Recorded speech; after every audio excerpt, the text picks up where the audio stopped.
Howdy, my name is Douglas, and as you may know, as you've probably seen in my previous videos, I'm a member of the Lenovo Insiders program. So last time they sent me a IdeaPad Ultrabook to try out. I did a video on that, and I put a couple of posts up on my blog, which I'll put a link to down in the description for you to look at, including a novel review. They have also sent me, in the meantime, a Lenovo Yoga Tablet 2 tablet. Very nice tablet. Did a lovely unboxing of it, except with no audio, so it's just me sitting there silently gesticulating, moving my mouth, and showing you this tablet. So what I'll do is instead I will put up a similarly long review on this one, hopefully, about how I felt with it so far. I've been reasonably happy with it. A couple little issues, but probably just me, really. So yes, but today, as a very special surprise early Christmas present, I got the Yoga 3 Pro laptop. So for those of you who haven't heard of this one, it's the one where we've seen these before. They pioneered the concept with the original Yoga a couple of years back. It was designed so that you could rotate the screen all the way back, and it could be used as a tablet, or you could have it up like a tent. Sort of illustrated there. Since then, they released the Yoga 2 Pro last year, which the main improvement was Haswell processors and a very ridiculously high resolution screen. This year's is thinner and also has with it the new Broadwell processors, which are optimized for low power usage and low heat generation. So this one, so basically it's got the Broadwell 5Y70 1.1 GHz processor, 8 gig of RAM, a 256 gig SSD, Intel AC wireless with Bluetooth 4, a 13.3 inch Quad HD screen, which is 3200 by 800 pixels. It's got higher resolution than my desktop monitor, which is a 22 inch Full HD screen. 4-cell battery, and Windows 8.1 vanilla. Now, this one is also available in Australia. You can get it from Lenovo Direct for $20.99. You can get that in silver or orange, or you can get it from JB Hi-Fi or Harvey Norman in silver for about $20.97, $20.94. If you pay an extra $200, you can get an upgrade to a 512 gig SSD. Otherwise, the RAM and the processor stay the same, as does the ridiculously high screen resolution. So I did cheat before, because I did have to check to make sure if it came with an Australian or American power adapter, because the power adapter is quite a high voltage one. You'll see why I had to buy an adapter. $10 from Masters. So if you do import from America, you will need one of these. You won't need a step-down transformer.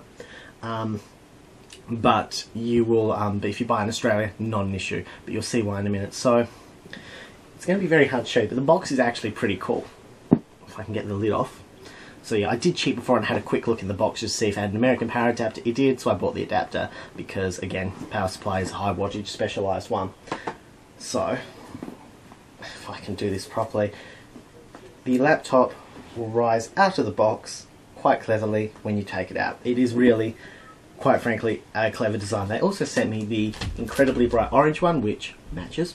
And I'm a sucker for bright coloured things. I'm glad to see that there are people out there who are thinking out the box, designing bright coloured things, which do add, it's more exciting than the normal silver or black that you're seeing on most laptops. So this is the laptop itself. We'll come back to that shortly. So in the box we have a charger. Now, again, special charger. It's a USB charger. Again, American, so importing from America, you'll need the adapter. So it's a USB charger, and the way it adapts the computer is via a USB cable. So one end into the charger, and the other end is the end that goes in the computer's got a little notch. Don't know if you can really see it, but this will go into a special port on the computer which will accept a charge.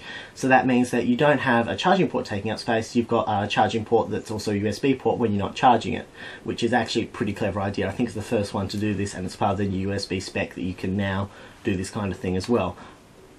Don't quote me on that though. But at the very least, it's the first one I've seen to do this charger. So you could probably use a normal mobile phone charger, but it is a it's a 20 volt 2 amp charger, or 5.2 volt 2 amp charger. So basically, if you could probably use your own USB charger, it'll just charge much slowly. But this one's designed for a high power output, so it'll charge something akin to a normal laptop. Yeah, it's poorly translated label on there, which I'll read to you. Only supply power for Lenovo IT production, must follow the Lenovo user manual, otherwise there has risk to destroy the equipment, is forbidden to connect to two computers. I don't know. And also in Chinese on the back if you speak Chinese and read Chinese. What else is in the box? We have a little box with some documentation. Try unlimited music on us. So this is a promotional Lenovo going on. Complimentary 3 months Google Play Music. I've never used Google Play Music before. I might give it a go, see what happens. Otherwise, we have safety warranty setup guide and a support list. So not very much documentation, and I don't think there's actually anything else in the box. No, nothing else in the box. They don't give you much, but to be honest, nobody really gives you much anyway. I think we got a HP in at work, a HP ProBook, and it was exciting. It's the first laptop I've seen forever to come with 2 sets of recovery disks for Windows 7 and Windows 8 Pro. So, let's take more of a look at this, all wrapped up, lovely jubbly in plastic. Incidentally, I wouldn't recommend the HP if you want to know why. See my Twitter feed. Right, so we get this one out. So again, beautiful, beautiful orange. It's a pearlescent finish, looks gorgeous. Orange is the in thing at the moment, obviously. This is the new hinge. Now, what they did was they redesigned the hinge that they used on previous generations, taking inspiration from watch bands. And so as a result, by doing this, they're able to make it even thinner. Again, this is pretty light. I believe it's just over a kilo, 1.2 kilos, I think. And it's not even 1.5 centimeters thick at its thickest point. I mean, I'm holding that comfortably with my left hand, which I'm not good with. But so on the left, sorry, on the right, we have a power button, which it's gone to sleep. Didn't know how that happened.